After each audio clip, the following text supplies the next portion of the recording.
Videoscope for November 2013. Just a brief overview.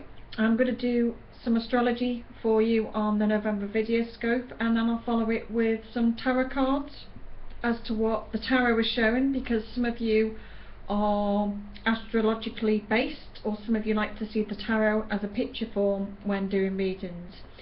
What you're going to be looking at in November is the new moon eclipse on the 3rd of November in Scorpio, which is new starts, new beginnings. You've also got the Taurus full moon on the 17th of November, which is an climaxing, ending, something coming to a head. So you should have reached a high point or a physical point of knowing what you want and a chapter in your life at that point. You're looking at Uranus square Pluto, and this is the 4th in a series of 7 up until 2015, and this one's quite an important one. Mercury turns direct on the 10th, woohoo, better communication and the floodgates open. Jupiter turns retrograde on the 7th of November, and Neptune turns direct on the 13th of November. Remember that the Scorpio or field is about death and rebirth, so it's about ending situations in your life. Anything Scorpio or Scorpionic is financial, divorce, sexual manipulation, power struggles. You're looking at giving birth or rebirth towards new direction in your life. And November, nautical November as I'm going to call it. October was about openness, but November is nautical November. It's about direction or a sense of direction for you all. And it's about looking at the bigger picture. So you're kind of ending your old patterns and old ways in November, Taurus. Because the eclipses affect Taurus and Scorpio, or that's the realm of the eclipses, it's about you eclipsing the old patterns, the old you, the old situations, ex-husband, ex-wives, people who've manipulated. It's about getting rid of the old relationships, but the old life that you had, or the old patterns of how you dealt with things, in order to move forwards. So, you know, for Taurus, this is the 4th time Uranus is also squaring Pluto, and it's all kicking off in your 12th house, or your 2nd house, 12th house of spirituality, into your 9th house of the higher mind and understanding. So the higher mind is education, learning. The higher mind is creating something, your higher thinking to a certain degree. The 12th house is media, marketing, spiritual, media, yoga, the spiritual side of life. So how are you going to use your power, endurance or strength, or your personality in some way? You need to learn how to trust your instincts, Taurian, how to make your dreams come true and manifest them, how to get rid of the doubty Thomas inside you all. This may take quite some time, or for you to sort of draw back, and it's a time of you drawing back and reflecting or rethinking, revising, especially in the retrograde. So you may well be releasing something, re-editing, so going back and saying, can this work, can it not, letting go of old ways, relooking, reclaiming something that's yours. You're going to spend a lot of time, because again the eclipses are in your sign, it's very important. This can help you to lead to new understandings, new influences, spiritual strength or spiritual growth even, and you're all on a growth period at the moment. The new moon conjunct Saturn on November the 3rd. The new moon falls in your 7th house of partnerships. Way, so for you, partnerships, this is, you know, a complex, intense time with the eclipse, the power of Scorpio and the strength of Saturn. What is it that you want? It can mean partnerships, to do with partnerships in business as well as relationships, but I certainly think it's time to look at the structure of relationships for Taurians. What support do you need to give in a relationship, and what support do you need to get back from partners? If you're with a partner, Taurian, that doesn't support you, that's no good for you. You need support, but you're also very good at giving the sensual side and the support in life. Emotional support must be balanced by the general day-to-day of relationships. You need emotional support. You like to be touched, you like to be nurtured, you like to be loved, so it's important that you get that. If you're in a relationship that's manipulative or controlling, or they hold the power over you, it can work in the short term but not in the long. It's not really what you need. So that re-edit, re-looking at your life, is getting rid of any past situations or people that have put that around you.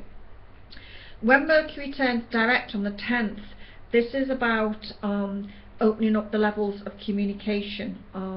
You know, Mercury turns direct on the 10th in your 7th house, so again it's the power of the concentration, the ability to communicate more clearly any misunderstandings that you've had, say, in October or the last 3 weeks.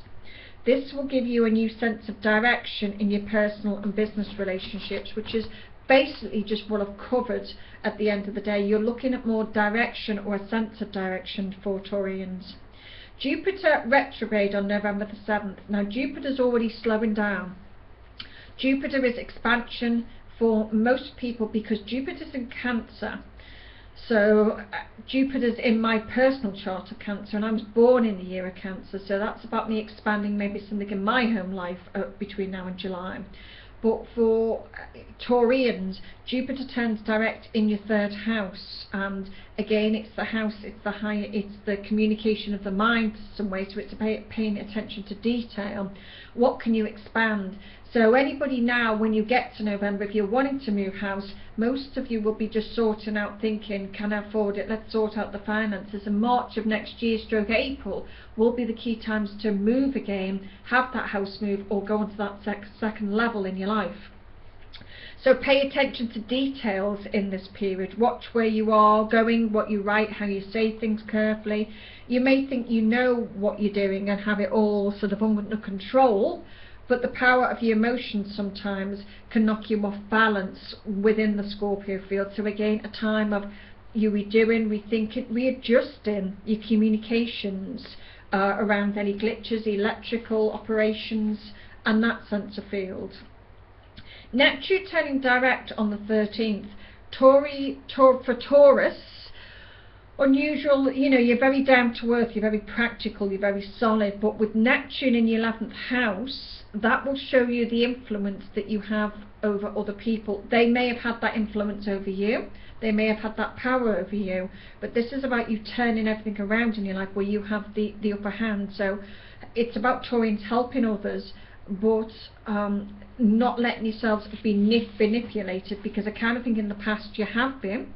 So remember that full moon, 25 degrees I think it is in Taurus, is about awareness and balance, links to chapters ending in your life. It's very much of you knowing a little bit more of what you want, how you're going to be dealing with other people, but growing within your own healing energy for Taurians. And you know, Mars is going to be giving you a kick and a vamp up around about the 19th. So time to go deeper into your cycle of living in your life, a time of responsibilities, a time of you seeing the bigger picture before the month's ended for the Taurians. Right, let's do the tarot as I've done with the other signs. I'll do a little bit of a briefly overview using the tarot, 4 or 5 cards, to give you a little bit of a picture and put the cards on the screen so you can visually see, as well as me explaining the astrology side of things. Right, this is going to be about your work and financial life first, Taurian. So we'll see what comes up for your work and financial life. The Fool. Again, I like these cards that I've got, Crystal Tarot. Very pretty cards, very colourful, because I like colour. The Fool is about new beginnings, so this is about fresh new start. So November again is, you know, this is about you on the edge of something, about to start afresh. So this is about the first week, so the new moon is pushing you forward to start for a new chapter in your life, for you to open up a little bit more and to get what it is you want and where you're needing to go. It's a lovely card, and it is just literally, when people say, oh, it's the Fool, what does that mean? It's a new chapter in your life, so it's a new stage, it's a new you. Everything's flowing in the card, so it is a card of look at the butterflies, look at the person is about to step forwards, but I kind of feel here she's stepping forward into a new direction in her life.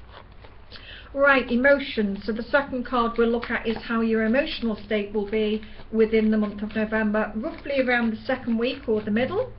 So we'll see what the cards come out for the emotional aspect of your life in November. Queen of Pentacles. This is about you being grounded or solid. Emotionally, it may well mean that you've been thinking about having deeper roots or needing to put roots down in your life. It may well be connected towards an earth sign female or another female in some way, somebody that has the ability to perhaps, you know, make their own money, or to deal with life. Very solid person, very down to earth person. She merges in the background, so it could be emotionally at the moment that your emotions are being quite solid, quite practical, like that earth person. Your emotions don't feel like they're coming to the surface at that particular point in November, Taurus. Right, let's look at your communication side of life and how you see things, or how you're going to be communicating with others in the month of November, Taurus. Right, the Two of Cups. So by the third week, this is about you, unions, relationships. Remember, you've got the 7th house, which is about marriage partners, relationships for Taurians. You should be starting to synchronize or step forward with your life. The Two of Cups is about you. Again, I'll say that look at the moon in the picture. We're going to go towards the 17th of the full moon of Taurian. I'm going to say that that's when you step up to the plate around either a past connection or wanting to meet up with somebody. So emotionally, that full moon will mean that you're wanting to talk more about relationships. You're going to be communicating about a one-on-one relationship with somebody. Now, that relationship could be in business. It doesn't mean that it's in a romantic stage, but around the 17th or thereabouts, I kind of think it's about 17th to say 22nd, 23rd. This is about you stepping up or wanting to talk partnerships with somebody at that point. Right, what challenges do you have, if any, around the fourth week of November? So what challenges do the tarot show me for Taurian? Right. If I've got the same cards as I had, I'll start again, because I don't really want to be giving you the same cards. I kind of think it's a lot of it's financial based for Taurians at the moment, but let's have a look. What challenges do I have? Again, it's still coming through on finances, so the cards are wishing to tell me that. It was the Queen of Pentacles that came out again, but this is about you holding on to your finances. So the challenges may be financial for Taurians at the moment. Maybe there's a lack of finances, or you're holding on to the finances. You're not putting your feet on the floor. You're not, you know, the challenge is that maybe you're needing more financial stability, which I feel should come through by February for Taurians. I think that will be a prime time to be picking yourself back up in your life. But I have got the sense here that the challenges will be you holding back on a financial level for Taurians. We'll look at the overall spiritual view and see what the card comes for the overall spiritual view for Taurians for November. Again, the overall view, again, Two of Pentacles. This again is about finances, but it's also about the overall view of November as you're still juggling a lot of things in your life at present, Taurians. A lot on your plates. You may be thinking about travel with the two. A two can represent travel, can mean job opportunities, work opportunities. You've got two hands, but there's a lot for you to be absolutely taking on board. You're looking at the ways, the pros and the cons of life. So the overall view is still financial or work related for Taurians. Maybe it's the need of extra income or value in some way, but I certainly think that you're still trying to get that balancing act for the month of November. Right, I wish you very well. I hope you have a wonderful month, dear Taurus. Until the next video scope in December. There will be weekly scopes or overviews. I mightn't always be able to do full weekly for everybody, but I will certainly do a weekly overview for you all moving forward in November. But wishing you a wonderful month, dear Taurus. Take care, watch that health, get that manipulation and control in it to a degree. Tackle anything that you can. Remember, it's a good month. It's a game changer, November. It's about you sorting out your life, decluttering, taking care of yourself, stepping up to the plate. You've got relationships, whether it's partnerships in business or in relationships. This is your time or your prime time to catch hold of someone in the net for the relationship. It is relationships for certain signs at the moment, and Taurian is under that category. So get your act together, dear Taurus, and wishing you a wonderful month, and take care, and God bless for now.